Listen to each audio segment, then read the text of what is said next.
They were auctioning off 3 little girls like livestock, until a quiet man with nothing left to lose stepped forward. In a land where frost hardens even the kindest hearts, no one chooses who gets to be loved. 3 little girls were dragged before a crowd like unwanted stock, until a silent man stepped forward and laid down an old deed. Folks didn't understand why he'd take in children no one else would, but from that moment on, a story began of honor, loss, and the quiet kind of love that stays. The grave was shallow, and the dirt was frozen hard. Ruthie Bell pressed the back of her hand to her mouth as the shovel bit in again. No preacher, no hymn, just the sound of wind dragging itself across the prairie and the weak thump of earth hitting pinewood. Her mother, last of the old Dustwell blood, had died 2 nights ago in silence. No one in town noticed. They were all halfway ghosts themselves. After the burial, Ruthie sat alone under the cottonwood tree behind the house, wrapped in her dead father's coat. Her fingers were red from cold, her boots cracked from time. She didn't cry. There was no one left to cry to, just a dog-shaped shadow by her side, and the wind making promises it never kept. 20 miles west, across gulches and hard-pan dirt, Thomas Creed watered his horse from a cracked trough and watched the sky for weather that never came. The land he lived on didn't ask for much, only that you stay or go and never whine about it. He hadn't spoken aloud in 3 days, maybe 4. The old Appaloosa, Clem, knew his ways and didn't expect conversation. His house was plain, made from good wood and loss. No pictures hung on the wall.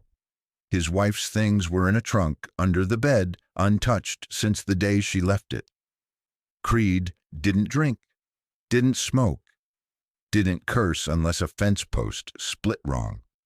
Folks in Dustwell said he was the kind of man you forgot was there until you needed him, and then he showed up without a word, did the thing, and left again. No payment, no thanks. That morning Thomas heard it. Riders passing on the ridge, talking loud. He didn't look out, not yet. But later, when he was checking the back line of his fence, he found a scrap of paper caught on a mesquite branch.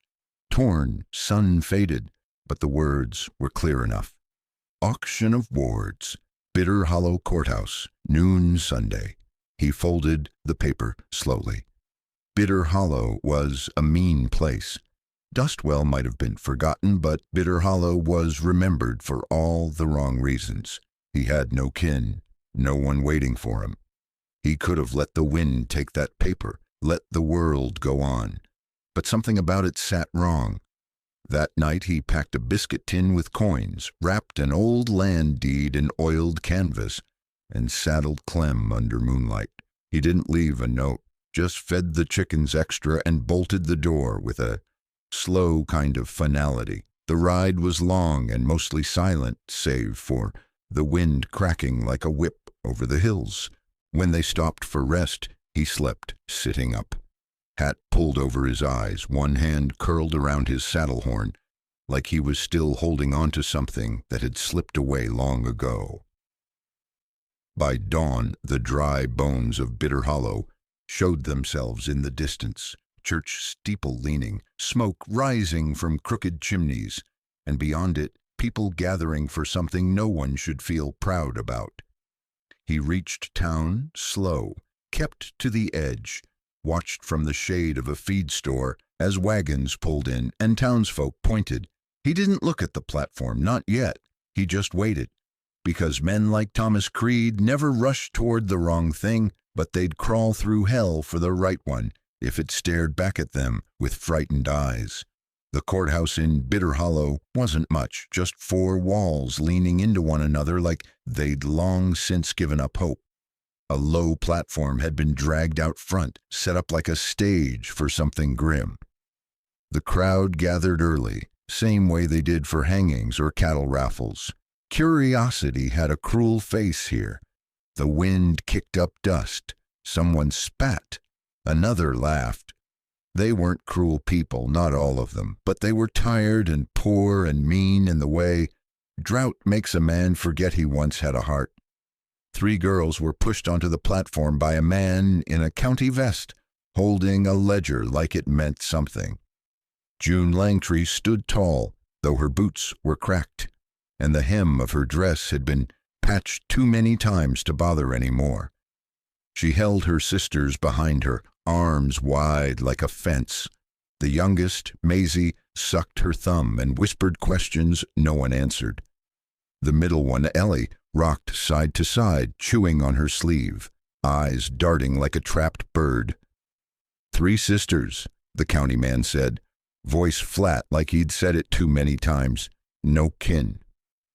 Parents dead, no records of extended family. We offer them up for placement, together or apart. A heavy silence followed. Then a woman in the crowd barked, "What's wrong with the middle one?" She touched. Laughter. June stiffened. "She don't talk right," the man admitted, flipping a page. "Stutters. Little one wets the bed, far as I know. Eldest's got a mouth on her." People turned away. Some had come for a boy to help with cattle, others for a girl old enough to scrub floors but not old enough to argue. These 3? Too broken, too strange, too much. June scanned the crowd, chin lifted like her daddy taught her before he got buried in a pine box. "We work hard," she said, voice dry from fear and sun. "We just need one place, together." Nobody answered. She gripped Ellie's wrist tighter. Maisie whimpered, reaching for her. The little girl had a stuffed rabbit clutched so hard its ear tore. The wind stirred again. And then, behind the crowd, leaning against a hitching post, Thomas Creed shifted his weight. He didn't say a word, didn't raise a hand, just watched. June caught sight of him. Tall, dust-covered hat low over shadowed eyes. He wasn't like the others. He didn't look away. Minutes passed. The crowd began to mumble. The county man grew impatient. "Last call," he said. "Anyone interested?" Nothing. Creed stepped forward. He didn't go to the front, didn't shout or wave bills. He walked slow, steady, took off his coat, set it on the rail. Then he reached into his saddlebag and pulled out an old leather-bound folio, creased, oiled, worn by time. Inside was a land deed. 40 acres west of Dustwell, signed and recorded before the courthouse fire 5 years ago. He placed it flat on the county man's table. "That's not money," someone scoffed. Creed looked at the man, said nothing. The county man blinked. "You offering this land in exchange for custody?" Creed nodded once. Gasps. Some chuckled. One man in the crowd said, "Ain't nobody ever traded dirt for mouths to feed." Another spat. "He's lost it." The county man hesitated, looked at the girls, then at Creed, then at the stamp still half visible on the corner of the deed. "Law says if land's held clear and if no other takers step up." He trailed off. Creed nodded again. The girls stared. June's eyes narrowed, uncertain. A seal was pressed, a form signed. The crowd started to wander off, disappointed there wasn't a fight or a scandal or something bloody. Creed turned, walked down the step, then paused. He looked over his shoulder. Just one word. "Come." June hesitated. Ellie tugged her hand. Maisie whimpered, then followed without knowing why. They stepped down, 3 girls with nothing but each other, and now a man who hadn't spoken their names, who hadn't smiled once, but who stood between them and the edge of something worse. No one cheered. But June held her head higher when she walked past the crowd, hand still on the small knife hidden in her sleeve. Just in case. The sun was sliding down toward the ridge when they left Bitter Hollow behind. Thomas rode ahead, reins loose, back straight. He didn't look over his shoulder once, didn't say where they were headed or how long it would take. Just kept going like the only direction that mattered was away. The girls followed on foot, no wagon, no blankets, no promise. June held Maisie in one arm, her free hand wrapped around Ellie's wrist. Their shoes were worn thin, soles soft as paper. Dust curled up their legs like smoke. No one complained. There wasn't anyone to listen. Hours passed. At dusk, Thomas stopped near a dry creek bed and dismounted. He moved like a man who'd done this 100 times, quiet, efficient, without flair. He unpacked a battered bedroll and some rope, tied Clem to a crooked juniper, and started gathering deadwood without a word. June watched him with her eyes narrowed. She didn't sit, didn't let go of her sisters.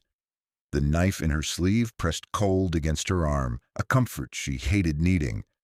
Ellie whispered, "Do you think he's gonna sell us?" Maisie said, "He smells like horses." "Maybe he's a cowboy."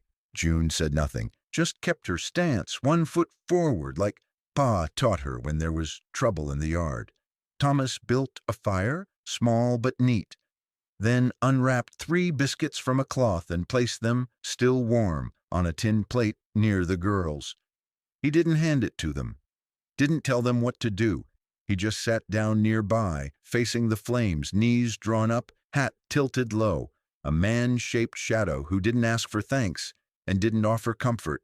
Maisie looked up at June, eyes wide.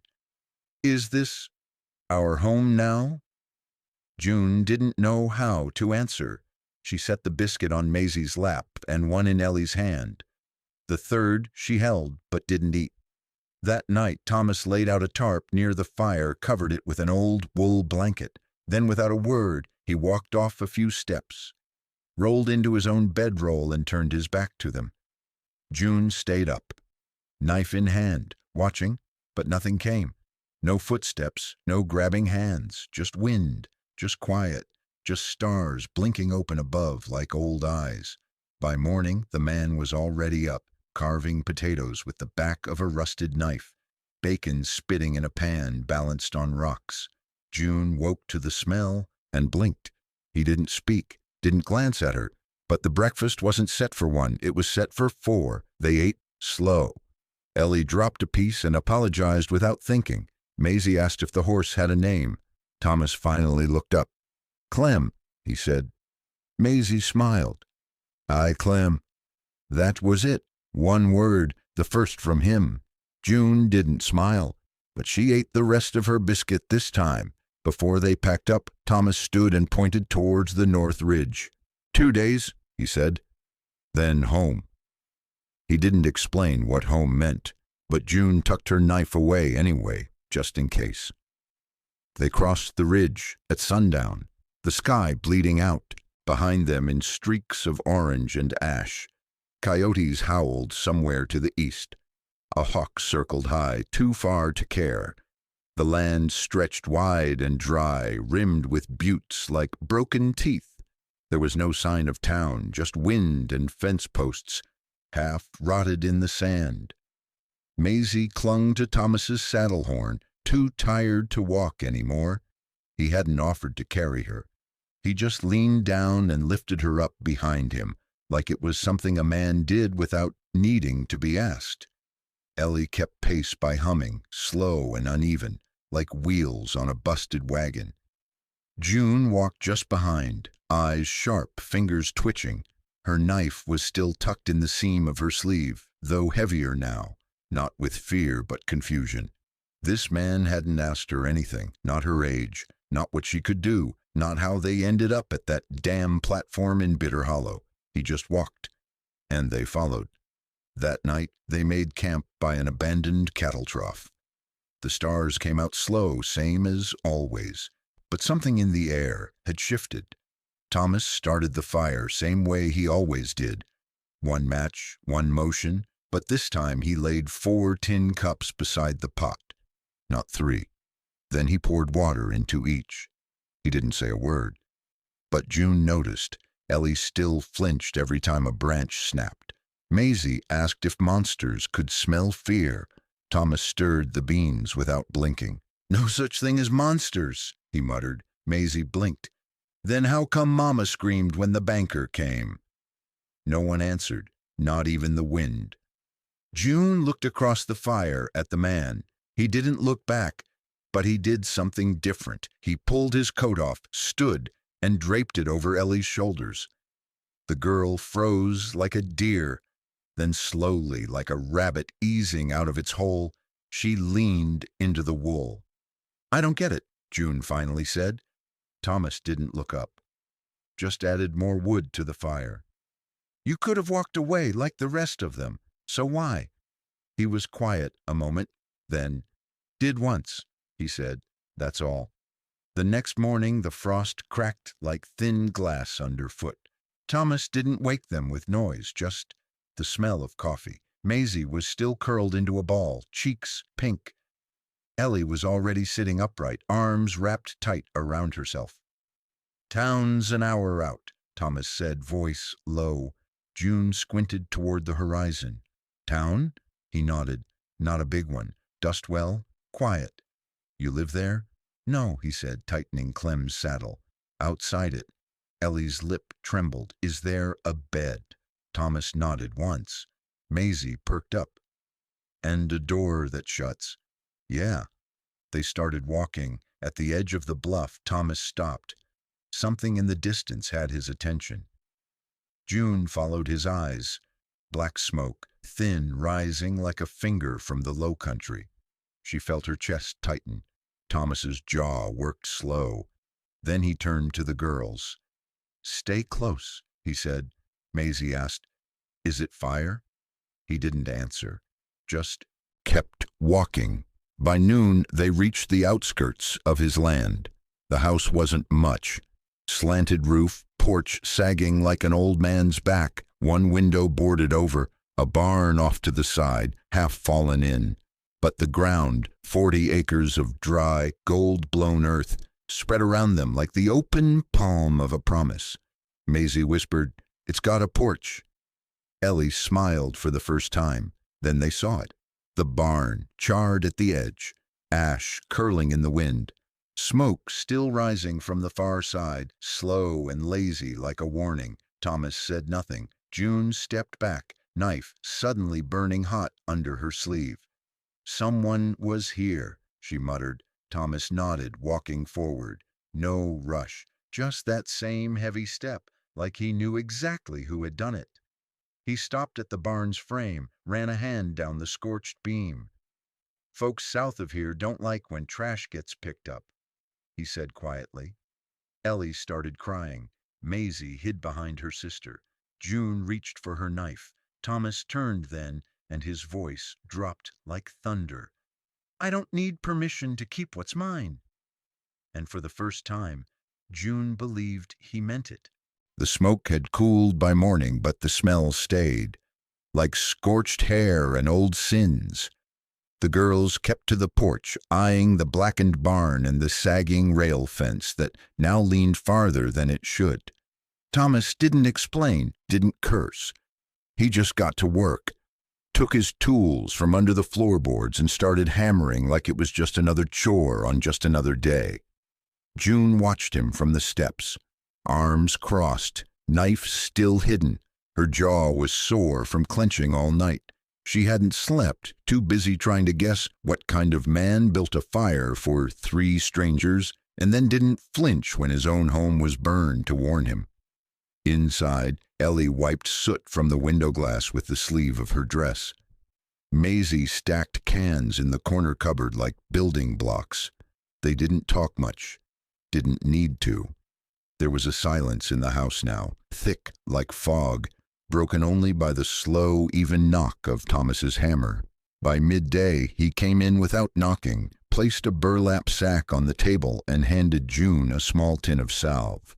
"For her hands," he said, nodding toward Ellie, who had scraped herself on the fence earlier. June stared. "Why do you care?" He met her eyes, and for once there was something in them. Not kindness, not sorrow, just weight. "'Cause no one did when I needed it." Then he walked back out. Later that afternoon, a rider came. Didn't get too close, just stood on the rise where the old well used to be, horse stamping at the dust. He didn't wave, didn't shout, just watched. Thomas came out, shotgun resting across one shoulder. The rider turned and left. But that silence stayed long after. That night, Thomas locked every door, boarded the back window, sat by the fire with the old mare's saddle in his lap, oiling the leather slow like he was waiting for something. Ellie finally asked, "Is someone gonna come take us back?" Thomas looked up. "They'll try." June rose. "You gonna stop them?" "I already did once." She didn't press, but she didn't sit either. The next day, Roscoe showed up. He didn't come alone. Had a man with him. Clean coat, little glasses, folder tucked under one arm. Rode up to the porch like they owned the place. Thomas stepped outside, stood between them and the door. "Creed?" Roscoe nodded, dismounting. "Heard you took in some charity cases." Thomas didn't answer. The man in glasses cleared his throat. "Under law, minors placed via temporary auction remain state wards unless permanent guardianship is granted by circuit judge." Thomas didn't blink. "And? You don't meet the requirements." Roscoe grinned.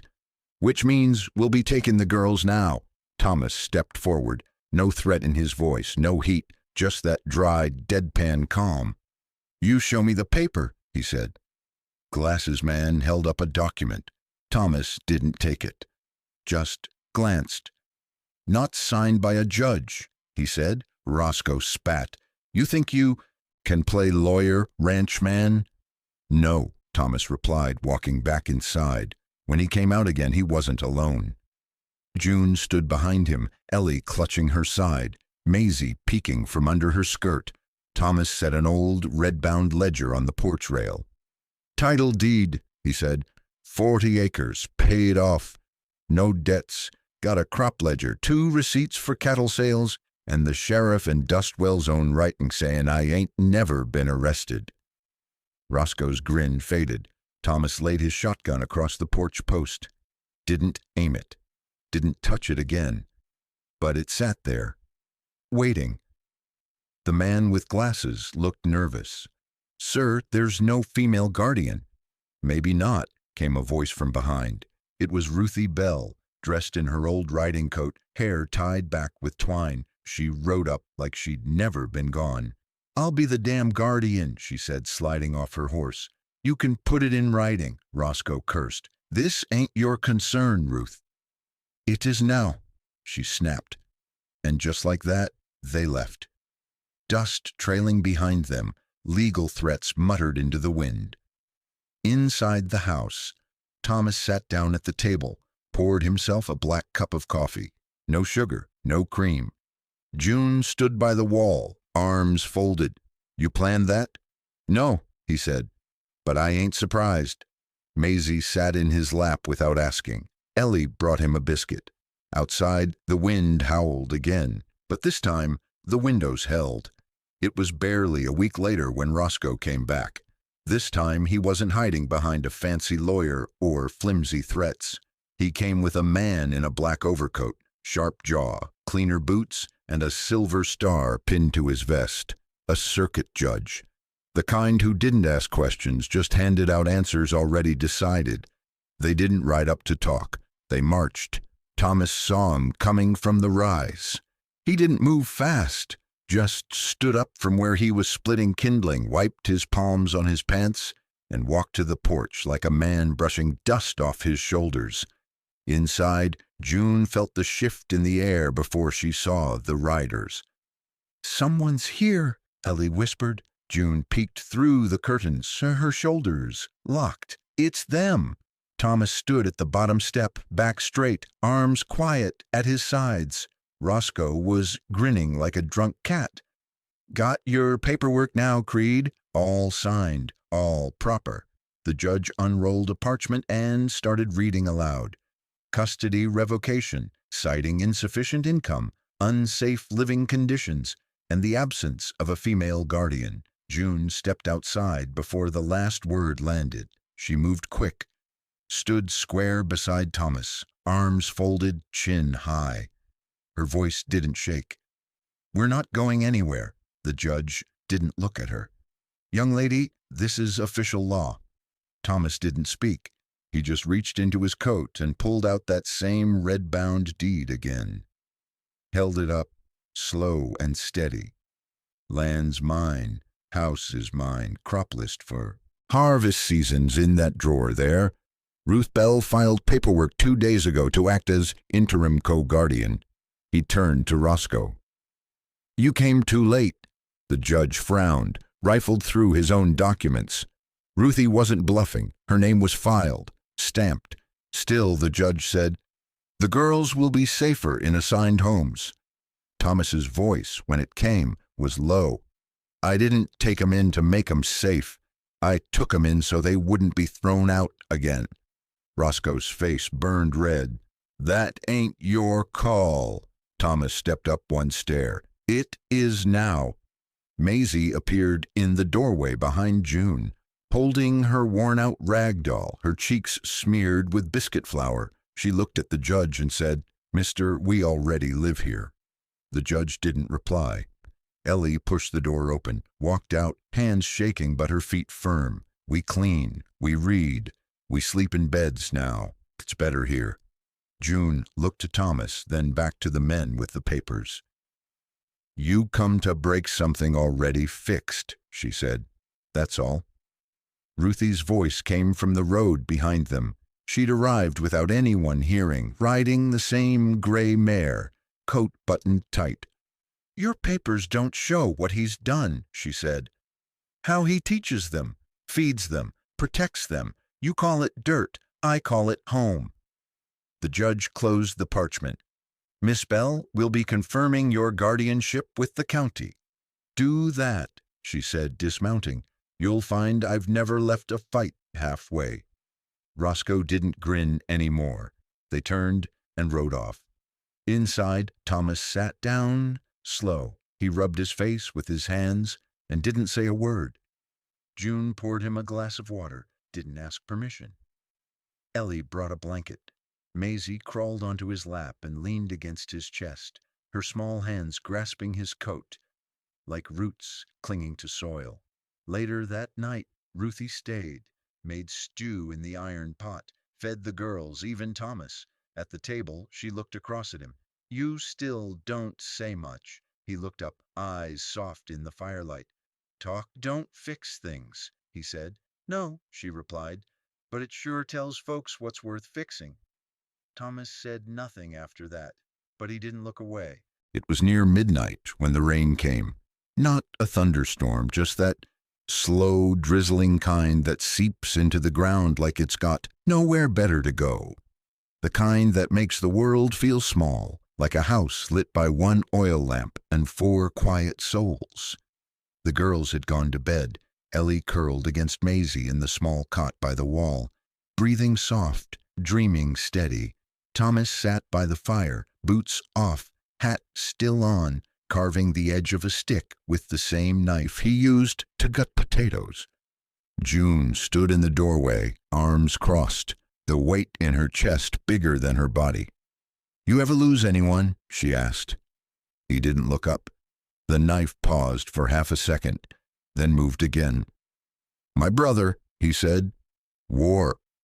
June nodded like she understood, because maybe she did. She stepped closer, but not too close, sat down on the edge of the hearth, arms around her knees.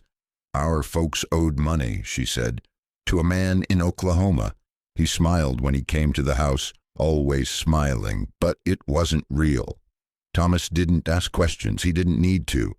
They made Pa sign something he didn't read, took the mule, then the wagon, then Ma. Her voice cracked at that word, but she didn't stop. We left the next day, just us girls. I kept him moving, changed our names, worked farms, cleaned floors. I traded a pair of boots for a night in a barn once. Thomas set the stick down. His hand rested quiet on the table. June looked at the floor, eyes dry but burning. I don't trust people. I don't think that's a sin. I think it's what's kept us breathing. Silence stretched long. The fire popped. Then Thomas said, You don't have to trust me. Just rest. June looked at him, not as a threat, not as a savior, just a man, flesh and scars. That's the thing, she whispered. I don't feel scared anymore, and that scares me. He stood, not fast, just steady. walked to the doorway and picked up a bent hammer and a sack of nails. "What are you doing?" He nodded toward the old side fence. Rain still fell like it forgot how to stop. "Fixing what's broke." She didn't move, but her chest eased. By morning, when she stepped outside, the south fence was patched, the barn door rehung, and on the front post, just below the lantern hook, someone had hung a crooked wooden sign.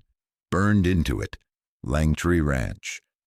June traced the letters with her fingers. Not ownership, belonging. Inside, Ellie was reading aloud from a tattered book Ruthie had left behind. Maisie was painting a rock blue and calling it a pet, and Thomas, muddy boots and all, was already at the well, tightening the crank. He didn't say good morning. He didn't need to. The next morning, June heard a knock. Not on the front door, on the post beam by the porch. 3 taps, soft but sure. When she opened it, the woman standing there looked like someone out of a photograph left too close to sunlight. A wide-brimmed hat, worn leather gloves, and eyes that had seen too much to blink easy. "Ruthie Bell," the woman said. "Thomas know I'm here." "No," June replied. "Should he?" Ruthie gave a half-smile, the kind that comes with regret. "Not sure, but I'm here anyway." Thomas appeared behind them, wiping his hands on a rag, boots still wet from the river bend. They didn't speak. Not at first, just looked at each other, long enough for June to feel the silence stretch like an old fence wire between 2 distant posts. Ruthie was the first to break it. "You never were good at sending word." Thomas nodded once. "Didn't see the point." Ruthie turned toward the girls. Ellie stood in the doorway, hair braided halfway, holding the same book she always carried, pages loose, corners folded, spine bent like a tired mule. Maisie peeked around her sister's leg, chewing the end of her sleeve. "I brought something," Ruthie said, pulling a satchel off her shoulder. Inside, books, ink, slate boards, a stack of alphabet cards, hand-cut, frayed at the edges. June narrowed her eyes. "Why?" "Because nobody else will," Ruthie said. "And because I used to teach the whole damn valley how to read before it dried up and drifted off." Thomas didn't stop her, didn't invite her either. He just turned and walked back inside. Ruthie set the satchel down on the porch step and sat beside it, legs stiff, back straight.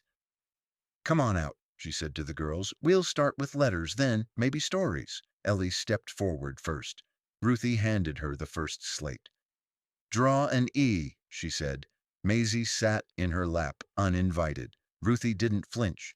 Just let the child rest there like she'd been meant to fit. June watched from the threshold, arms crossed, unsure if she should like this woman or fear her. That night, Ruthie stayed for supper, brought jerky from town and dried peaches. At the table, Maisie talked non-stop. Ellie recited 3 new letters. June stayed quiet. Ruthie asked Thomas if he still played the fiddle. "Strings broke," he said. "I've got some," she replied. He didn't answer. Later, Ruthie stood at the porch rail, staring out at the yard. June joined her. "You knew him a long time?" June asked. Ruthie nodded. "We were going to marry, but then the war ended and the silence began." "He doesn't say much," June said. "No," Ruthie agreed, voice low, "but he never once lied to me, not even in his quiet." They stood there a while. The wind carried the smell of dry sage and burnt mesquite. Somewhere in the distance, coyotes called to each other like echoes of forgotten songs. Before heading back to town, Ruthie placed a small fiddle-string bundle on the porch rail. "For whenever," she said. Thomas didn't pick it up, but he didn't throw it away either. By mid-July, Dustwell turned into a breathless oven. The sun stayed high, punishing the earth until every crack in the soil split wide and sharp. Chickens quit laying. Even Clem, the old horse, drank slower, as if saving his thirst for later. The well at Langtree Ranch groaned every time the bucket went down. Less water, more dust. Thomas hitched the wagon before dawn. "Riding south," he said. "Water's cheaper near Rayton Canyon." June folded her arms. "How far?" "2 days out, 1 day back." She didn't like it. Not the trip. Not the way the sky looked. Not the way his words never asked permission. "Leave the rifle," she told him. He looked at her for a second too long, then did. Ruthie had come again that morning, said nothing about the dwindling stores or the cracked basin or the smoke in the sky from someone else's fire. Just unpacked more chalk and beans, started another reading lesson like the world wasn't parched. Thomas left with the wagon and a barrel strapped down tight. The day baked on. By the second evening, Ruthie stayed over. June let her. The house didn't feel right, emptying out more. That's when Roscoe returned. He didn't knock. He rode up with 2 men on bay horses, dusty suits and faces smug with paperwork. "This time," Roscoe said, "we've got the law behind us." Judge signed off. "These girls can't be housed by a man alone. And you," he looked June up and down, "ain't blood." June stepped in front of Ellie and Maisie. "You're not taking them." "No?" Roscoe smiled. "Then who's signing custody, girl? You?" That's when Ruthie stepped forward, her boots thudding soft but firm on the porch boards. "I will." Roscoe squinted. "You ain't no kin." "I'm listed as a qualified guardian in 2 counties, she said. "Used to run the schoolhouse in Ash Fork and the orphanage before it burned down. Ask anybody." She pulled a paper from her satchel. "Filed last week." Roscoe snatched it, scanned it, his jaw clenched. "This isn't legal." "It's enough to stall you," Ruthie snapped. "Enough to make you ride back to Bitter Hollow and explain why you tried to take children from a state-appointed guardian without cause." Roscoe backed off, but his glare burned. "He doesn't know you're doing this," he growled. "No," Ruthie admitted, "but he'd thank me if he could." Roscoe turned, dust clouding around his boots. "This ain't over." And then he was gone. Inside, the house felt colder, not safer, just quieter. Ellie cried softly into June's lap. Maisie wrapped both arms around Ruthie's neck and didn't let go. That night, Ruthie tucked the girls into bed like it was her own home. June found her on the porch later, staring out at the empty road. "You didn't have to do that," June said. "I know." "But you did." Ruthie looked over her shoulder, then back at the sky. "Some people you don't stop waiting for, even when they've stopped needing you." The next morning, Thomas returned. The barrel was full, his shoulders heavier. He stepped into the yard and looked around. No one spoke. Then Maisie ran out and hugged his leg so hard he nearly stumbled. Thomas looked at June, then at Ruthie. Ruthie gave a nod, said nothing, climbed on her horse. As she rode away, June watched her go. Thomas stood still, hand on the girl's head, heart somewhere far behind his eyes. No one asked questions, but the wind that morning felt different, like something had been given and something quietly taken. Summer hung on like a fever. The wind carried no mercy, just dust and whispers. It started in the post office, then spread like a grass fire in July. "They say he's got those kids working sunup to sundown." "Not even kin to him. That's not right." "Girls belong with decent folks, not on some broken man's ranch." Roscoe had laid the bait, and Dustwell bit. He'd sent letters to nearby settlements, claimed Thomas Creed was using orphan girls as labor, keeping them hidden on dry land without a church or a woman's touch. By week's end, folks who never once stepped foot on Langtree Ranch were leaning on their fence posts, watching Thomas ride into town like he was dragging a sin behind him. Thomas didn't blink. He bought flour, nails, 1 spool of wire. Didn't say a word when the storekeep handed him change like he might drop it and catch fire. But Ruthie heard the muttering in the millhouse, the jokes in the saloon, heard a woman say, "A man like that don't even flinch. That's how you know he's hiding something." So Ruthie saddled up, rode into the storm. The church bell had just struck noon when she tied her mare outside the general hall. Roscoe was inside, sipping coffee like it belonged to him. A few townsfolk sat listening like schoolchildren too old to learn. "I hear you've been talking," Ruthie said, voice calm but flint sharp. Roscoe stood. "I've been warning, ma'am. Those girls they need what he gives them. Safety, shelter, a place to belong. From a man who's half a man, who never speaks up for himself." Ruthie stepped forward. Her boots echoed on the wooden floor. "You want to know what a man is," she said. "It's someone who gets up before sunrise, fixes a broken fence with blistered hands, and still cuts firewood so 3 little girls won't freeze come October." She looked around the room. "A man is someone who doesn't need a crowd to tell him he's right, just a reason to keep showing up." Nobody moved. She turned to Roscoe. "You're not scared of what he's doing. You're scared of what he reminds you. You're not." Roscoe's mouth opened, then shut. Ruthie left him standing there. Back at the ranch, Thomas was setting fence posts when she returned. He didn't ask what happened, but she handed him a worn kerchief full of peaches from the churchyard tree. "They were gonna go bad," she said.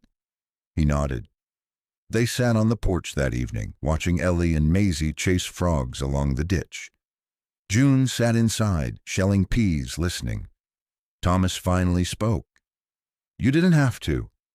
"I know," Ruthie said. They didn't look at each other, but for the first time, Ruthie stayed after dark. And when June came out with a lamp to light the porch, she saw something rare. Thomas smiling, small, tired, but real. Mornings came slower now. Not because the wind had eased, though it had, or because the rains finally came, though they hadn't. It was something else. A hush that wrapped the ranch like an old blanket, worn thin but warm. Thomas still rose before the sun, still moved like his bones weren't his but borrowed from a life he never asked for. But now, most mornings, there were small signs waiting for him. A folded shirt on the rail, a half-mended sock on the porch, a little handprint on the water bucket handle. And coffee, always hot, always waiting. It was June's doing, though she never said so. But when he nodded once in her direction, she'd nod back, same as if he'd spoken a full paragraph. Maisie, the youngest, followed him everywhere now. Like a pup with 2 short legs, she'd wander behind, trailing twigs, talking to herself until he'd lift her onto the fence post and let her sit while he worked. She never asked for anything, but when she got tired, she leaned against his arm and just stayed there. Ellie, the middle one, once scared to speak, now read out loud most nights, not just to him, but for him. Simple poems, mostly. She stuttered on the hard words, but never stopped trying. Thomas didn't say much. He just whittled, made small carvings in the evening, sitting on the porch, a horse, a rabbit, a wagon wheel. Then, one night, he carved something different, a name, June. The next morning, she found it beside her boots, a smooth piece of oak, shaped like a river stone, her name carved bold and deep. She didn't cry, but her hands held it longer than needed. Later that week, Ellie found hers on the fence post. Then Maisie's showed up beneath the pillow she'd wet again in her sleep. One morning, Thomas took his axe and walked out to the old oak tree that had stood there long before him. It took 2 hours, quiet work. He shaved bark, smoothed the surface, then carved 4 names beneath one already there. Maggie Creed. The town didn't know. Didn't need to. This wasn't for them. That afternoon, Ruthie came riding up the trail. She hadn't been back since the day she saved the girls with her name on a line. She sat her saddle with the stiffness of someone preparing to speak. But when she saw the girls chasing chickens and June hauling firewood like it meant something, she didn't say a word. She only looked at the tree. She saw the names, saw hers was not among them. Then she saw Thomas standing in the doorway watching her. He tipped his hat. She nodded, and something passed between them. Not regret, not quite. Just a memory neither one dared speak aloud. That night, when the stars came out, June sat on the porch steps. Ellie curled up beside her. Maisie lay with her head on Thomas's lap, his hand resting soft in her curls. No one said it, but they all felt it. Some men are born fathers, others become them. Slow, quiet, and all at once. The wind was soft that evening, the kind that only came in late summer, brushing dry grass like fingertips across an old wound. Ruthie came by without her hat. She stood at the gate a long while, watching the girls hang laundry like they'd done it all their lives. June clipped shirts with a rhythm that said she'd stopped waiting for anyone else to do it. Ellie sang soft, still halting but clearer now. Maisie had the clothespins stuck between her toes. Thomas was up near the barn roof fixing the eaves. He didn't wave, didn't call, but Ruthie came anyway. June didn't know what to make of her, not fully. There was respect, maybe even gratitude. But something in Ruthie's eyes felt too knowing, like she saw things June didn't want seen. That night, after the girls were asleep, Ruthie found June on the porch with a bowl of peas in her lap. "You shell 'em like a preacher's wife," Ruthie said. "Quick, efficient, no waste." June gave a small smile. "Got taught by life, not the Lord."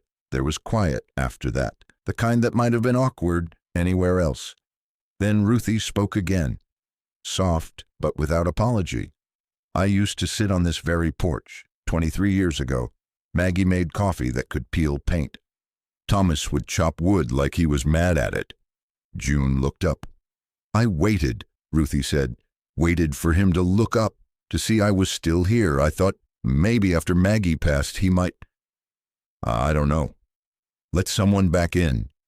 June didn't answer. Ruthie glanced through the window, where the fire glowed and the girls lay curled up like kittens in quilts too big. "I loved him once," Ruthie whispered. "Maybe still do, but it's not the kind you fight for anymore." Her voice cracked slightly. "What kind, then?" June asked. Ruthie looked at her, and something in her softened. "The kind that watches, that hopes, and knows. Sometimes we're not the ones meant to be held, just the ones who hold a little until someone stronger comes along." June set the bowl down. "I didn't mean to take anything from you," she said.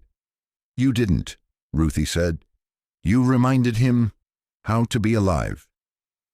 The old woman reached into her coat and pulled out a thin leather-bound book. "I wrote once," she said, "before life wore the stories out of me. Maybe one of you'll pick it up again." She stood, brushed her skirt smooth, and before leaving, she placed the book in June's lap. "I won't come by much," Ruthie said. "Not because I'm not here, but because you don't need me in the same way anymore." She stepped off the porch, her shadow long and thin beneath the moonlight. As she mounted her horse, June called out, "Ruthie!" The woman turned. Did he ever say why he never looked up? Ruthie smiled, small and tired. He was too busy mourning what he lost, and too scared to see what was still standing in front of him. Then she rode into the dark, not looking back. That night, Thomas didn't ask where Ruthie had gone, but he walked slower, past the porch, looked longer at the chair where she'd sat. And in the morning, June found the book open on the table, her name penciled gently at the top of the first page. The town hall in Bitter Hollow had never seen a crowd like that. Men with dust on their boots, women with worry in their brows, kids fidgeting beside fathers who'd never once attended a hearing, unless it meant land or cattle. But today wasn't about property. It was about 3 girls, and the man who dared to love them without saying it. Thomas Creed stood at the front bench, hands folded, not shackled, not bowed, but quiet as always. Behind him sat June, Ellie, and Maisie, combed, pressed, and shaking just a little. Across the room stood Roscoe, starched like a funeral man, his tie tight, voice smoother than it ought to be. He laid it out. Thomas had no formal schooling, no wife, no blood relation, no steady income. No foundation, Roscoe said, to claim guardianship of 3 minors. June flinched. Maisie reached for her hand. The judge, old enough to have forgotten more justice than most had ever known, stared over his glasses. "And who," he asked, "would you suggest raise them?" Roscoe named names. Widow Calder down in Shiloh. The Sims family out east already had 6 children, could take 1 more. Separate homes, separate towns, separate lives. Ellie started to cry, but not loud. The judge sighed, and then June stood. She didn't ask permission, didn't shake. "My name is June Langtry," she said. "I'm 16. I ain't got schooling much, and I know I'm not legal age to raise no one. But I've been raising Ellie and Maisie since they were knee-high. I've fed 'em from scraps, lied for 'em to get work, carried 'em across state lines just to keep 'em together. I stole to keep 'em warm, lied to grown men, begged strangers, and I'd do it again, but I shouldn't have to now." She turned, looking at Thomas. "That man back there never promised us nothing. He didn't come to save us, but he did. He gave us more than bread. He gave us silence when we needed it, and a place to sleep that didn't smell like fear. He's never hit us, never even raised his voice." Her voice cracked. "He carved our names on a tree." Ellie stood up then. The courtroom watched, quiet as wind through a churchyard. "My name's Ellie," she said, voice trembling. "I stutter, I know that. I always thought that meant I was broken, but he sat with me. Every night. Didn't laugh, didn't leave, just listened." She looked down at her boots, then back up. "I ain't afraid no more." The judge shifted. Then Ruthie stood. Nobody called her name. Nobody had to. She walked slow, every step heavy with years and something else, something she didn't carry alone. "I was a teacher," she said, 30 years. I've seen what love looks like. It ain't always soft, but it's steady. It shows up. This man showed up." She took a folded paper from her coat and handed it to the clerk. "My affidavit, sworn." Roscoe turned red. The judge rubbed his jaw, looked from the girls to Thomas, who had not moved once. Finally he cleared his throat. "I ain't one for speeches," the old man said, "but I've seen more damage done by folks with certificates than I ever have by a quiet man with calloused hands." He banged the gavel once. "Guardianship granted, case closed." The crowd didn't cheer, just breathed out like a roof finally held in rain. Thomas looked at June. She nodded once, eyes full. Then Maisie climbed into his lap like it was the only place she'd ever belonged. And for once, in front of everyone, Thomas Creed let his hand rest on her back, solid and sure. Years passed the way wind wears down stone. Not fast, but sure. The girls grew. Maisie learned to sew and opened a small shop down in Dustwell. Ellie became a teacher just like Ruthie once was, quiet, patient, kind. And June? She stayed on the ranch, rode fence lines, paid bills, held everything together the way Thomas once had, without saying much. Thomas Creed aged like the land. His hands never stopped working, but they moved slower. His back didn't bend so easy. His beard turned white, then thinner. The porch creaked louder under his boots. He talked even less, but people listened more. Ruthie passed one winter morning. No one found her until the frost lifted. She'd left her cabin warm, her books stacked neat, and a letter by the window. No drama, just a goodbye in the form of a life lived plain and generous. Thomas buried her near the north fence where wildflowers grew best in spring. He built her a bench, sanded it smooth. Every season after, he kept that bench clear of leaves, of dust, of silence. And her old room, the one she used to visit in, teach in, watch the girls from, it stayed just as she left it. June dusted it each Sunday. Maisie added a new curtain one year.